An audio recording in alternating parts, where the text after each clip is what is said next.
Hello friends, સ્વાગત છે તમારું મોનિકાસ કિચન ગુજરાતીમાં। આજે આપણે બનાવવાના છીએ એકદમ દાણેદાર ગાજરનો હલવો।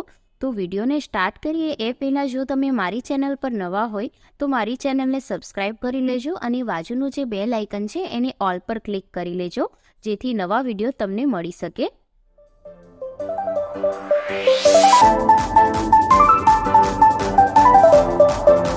તો ગાજરનો હલવો બનાવવા માટે મેં અહીંયા કને 500 ગ્રામ ગાજર લઈ લીધા છે, જેને આપણે સારી રીતે વોશ કરી લીધા છે। હવે આપણે ગાજરની ખમણીની હેલ્પથી સારી રીતે ખમણી લેવાના છે। જો ગાજર મોટા હોય તો એને ચાકુની હેલ્પથી વચ્ચેથી 2 કટકા કરી લેવાના અને આવી રીતે આપણે ખમણીની હેલ્પથી એને સારી રીતે ખમણી લેવાનું છે। અને ગાજર લેતા ટાઈમે આપણું ધ્યાન રાખવાનું કે ગાજર એકદમ જે લાલ આવે છે એ ગાજર આપણે અહીંયા કને સિલેક્ટ કરવાના છે। તો મેં અહીંયા કને બધા જ ગાજરને સારી રીતે ખમણી લીધા છે। ગાજરને ખમણતા 10 થી 15 મિનિટ જેટલો જ ટાઈમ લાગે છે। તો અહીંયા કને જો આપણું ગાજરનું જે છીણ છે એ મેં સારી રીતે રેડી કરી લીધું છે અને ગાજર એકદમ લાલ છે।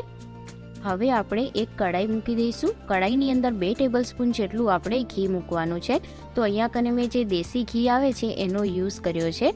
તો ઘી થોડુંક આપણું મેલ્ટ થાય એટલે આપણે એની અંદર ગાજરનું જે છીણ આપણે રેડી કર્યું છે એ અંદર એડ કરી દેવાનું છે અને આપણે એને ઘી સાથે સારી રીતે ચલાવીને મિક્સ કરી લેવાનું છે।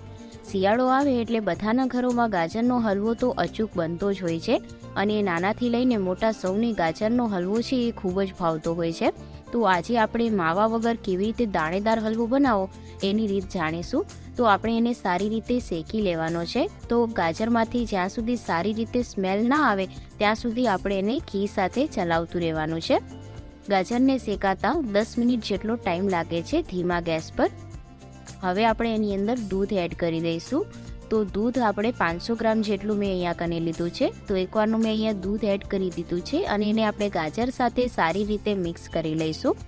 હવે જે બાકીનું જે દૂધ બચેલું છે એ પણ આપણે એની અંદર એડ કરી દેવાનું છે।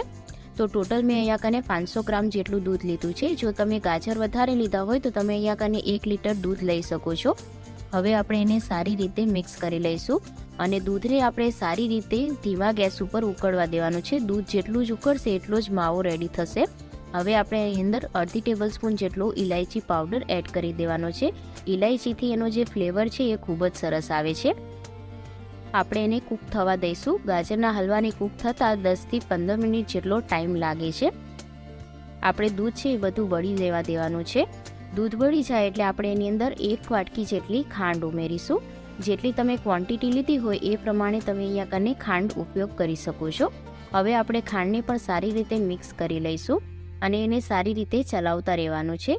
ખાંડ પણ મેલ્ટ થશે એટલે એનું પણ પાણી ઓગળે છે, એટલે આપણે એને હજી સારી રીતે ચલાવશું, કારણ કે ખાંડના લીધે ગાજરનો હલવો છે એ થોડો હજી ઢીલો પડશે। હવે આપણે એની અંદર મિક્સ ડ્રાયફ્રૂટ છે એને કટ કરી અને અંદર એડ કરી દેવાના છે અને હલવા સાથે સારી રીતે મિક્સ કરી લેવાનું છે। હવે આપણે એને ધીમા તાપે જ્યાં સુધી ખાંડ ન ઓગળી જાય ત્યાં સુધી આપણે એને ચલાવતા રહીશું। તો જો અહીંયા કને દૂધ બધું વળી ગયું છે, દૂધ છે એકદમ માવામાં થઈ ગયું છે અને આપણો ગાજરનો હલવો સારી રીતે કૂક થઈ ગયો છે। હવે આપણે એની એક સર્વિંગ બાઉલની અંદર લઈ અને સર્વ કરી લઈશું। ગાજરનો હલવો ગરમા ગરમ ખાવામાં ખૂબ જ સરસ લાગે છે અને ફક્ત 15 મિનિટમાં બની જાય છે। તમારે અહીંયા કને માવાનો પણ યુઝ કરવાની જરૂર નહીં રહેશે। જો આપણે વધારે દૂધ ઉમેરીશું તો એકદમ માવાદાર જ હલવો રેડી થશે।